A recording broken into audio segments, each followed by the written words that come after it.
Ernakulam south വാഴക്കുളത്ത് പട്ടികജാതി പട്ടികവർഗ താമസക്കാരെ കുടിയൊഴിപ്പിക്കാനുള്ള ശ്രമത്തിനിടെ സംഘർഷം. വലിയാത്ത കോളനിയിലെ 10 കുടുംബങ്ങളും സ്വകാര്യ വ്യക്തിയും തമ്മിലുള്ള വസ്തുതർക്കമാണ് സംഘർഷങ്ങൾക്ക് കാരണം.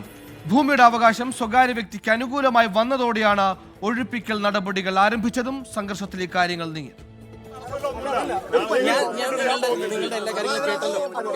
സൗത്ത് വാഴക്കുളം മലയിടം തുരുത്ത് വലിയാത്ത് കോളനിയിലാണ് കുടിയൊഴിപ്പിക്കലിനായി അധികാരികൾ എത്തിയത്.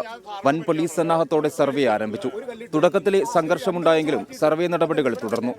തങ്ങൾ താമസിക്കുന്നത് പുറമ്പോക്ക് ഭൂമിയിലാണെന്നും ഇതിൽ മറ്റാർക്കും ഉടമസ്ഥതയില്ലെന്നുമാണ് സ്ഥലവാസികൾ പറയുന്നത്. സർക്കാർ പുറമ്പോക്കായ ഭൂമിയാണത്. സർക്കാർ പുറമ്പോക്കെന്ന് കോടതിയിൽ കൃത്യമായിട്ട് തഹസിൽദാർ രേഖപ്പെടുത്തിയിട്ടുണ്ട്, കളക്ടർ രേഖപ്പെടുത്തിയിട്ടുണ്ട്, രേഖകളുണ്ട്.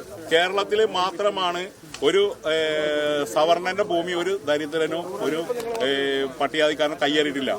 എറണാകുളം പെരുമ്പാവൂർ റൂട്ടിൽ പെരിയാർ വാലി എന്നറിയപ്പെടുന്ന സ്ഥലത്തോട് ചേർന്ന 19 ഏക്കർ ഭൂമിയിലാണ് തർക്കം. പ്രദേശവാസിയായ ശങ്കരൻ നായർക്കും വലിയാത്ത കോളനിയിലെ 10 കുടുംബങ്ങൾക്കുമിടയിലുള്ള ഭൂമി തർക്കം വർഷങ്ങൾക്ക് മുൻപ് ആരംഭിച്ചതാണ്. ശങ്കരൻ നായർക്ക് അനുകൂലമായിരുന്നു കോടതി വിധി.